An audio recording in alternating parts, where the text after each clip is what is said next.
Hi guys! Isang magandang araw sa inyong lahat. Ito nga po pala ang aming 10-year-old na gas stove. Itago na lang natin siya sa pangalang Cookmaster. Bale, sira na po ito ngayon at nagpapasalamat kami sa 10 taong serbisyo nito sa kusina namin. Dahil nga dito, natuto magluto ang misis ko. Sa sobrang tagal na nga, hindi na namin maalala kung sino ang nagregalo sa amin ito. Gift po ito sa amin nung ikinasal kami ni Mrs. So, sa nagbigay nito, sana nakapollow ka po sa page namin para mapanood at marinig mo ang taos-puso naming pasasalamat. Kung ninong or ninang ka po namin, pwede nyo na po ulit palitan ng bago. So, yun na nga po ang kwento. Nasira na siya kasi nagbabackfire na yung apoy niya dun sa ilalim. Natatawa nga po ako kasi nagbakasakali ako na marirepair ko siya kasi nanghihinayang ako. Kaya medyo kinutingting ko pa. Nung tinetest ko, bigla pa rin nagbuga ng malakas na apoy papunta sa akin. Biglang nag-amoy sunog na buhok kaya napahawak ako sa ulo ko. Tsaka ko lang na-realize, kalbo nga pala ako. Yung buhok pala sa kilay ko ang nasunog. No. Dahil nga wala na kami magawa para ma-repair pa at napapanahon na rin naman siguro, kaya naisip namin ni Mrs. na palitan na lang ng bago. So, nagpunta nga po agad kami sa Robinsons Appliances para maghanap ng kapalit. Siyempre, kasama po namin ang aking supportive na mga biyenan. Shoutout po sa inyo, tatay at inay. Pagpasok namin, diretso na agad kami kung nasaan ang mga gas range. At in-entertain naman kami ng maayos ng kanilang promodizer. Siyempre, demo-demo at sales talk. Ang napili namin ni Mrs. ay itong higher gas range. Bale, 4 yung burner niya. 3 ay pang gas. Tas yung isa ay pang electric para kahit maubusan kayo ng gasol sa alanganing oras, makakaluto pa din kayo, isaksak nyo lang sa kuryente.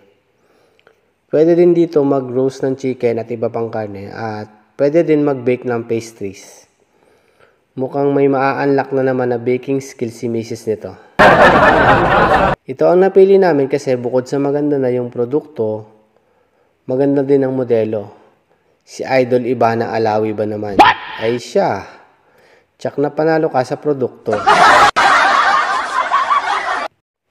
So, this time nga ay product testing na and idinedemo na sa amin ni Kuya Promodizer kung paano i-set up yung mga accessories at kung paano i-operate ang gas range na bibilhin namin.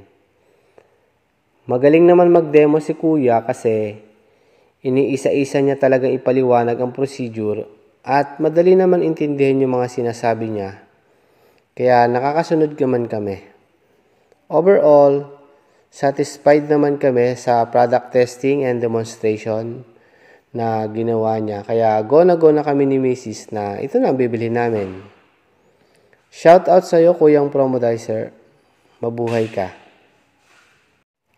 After demonstration, ibang Promodizer naman yung humarap sa amin para explain yung after sales warranty and payment method. After mag-fill up ng mga kailangan data, ayun, nagkabayaran na. Product sold na kay Jobs at ID. Ang bilis ng delivery. Naghintay lang kami ng ilang oras at ito na nga dumating na yung item. Wow! Ipinadiretso ko na kina Manong yung item sa aming munting kusina.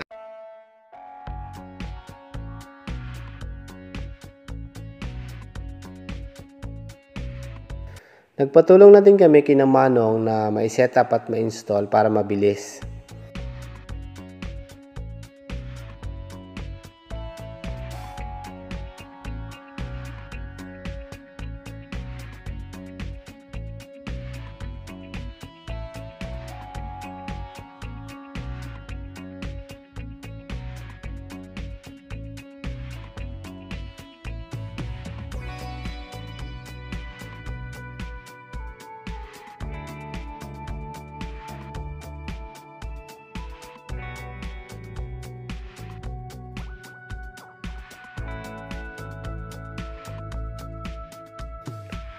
Maraming salamat, Manong. At yan na nga po, all set na. Pwede na namin gamitin ang aming bagong higher gas range. Welcome sa kusina namin at ikaw ay tatawagin namin sa pangalang Higher. Nawa ay mahabang panahon din ang ating pagsamahan at mas madami pang maiturong iba't ibang klase ng putahe kay Mrs. para lalo siyang gumaling sa pagluluto. Sobrang na-excite nga siyang gamitin ka kasi after ka ma-install, kahit gabing-gabi na gusto daw niya magluto. Magandang pangitain ito At dyan po nagtatapos ang ating kwento. Maraming salamat sa inyo guys. Sana ay patuloy niyo yung subaybayan ang aming mga video at sa mga hindi pa po nakapollow, please follow po. Maraming salamat.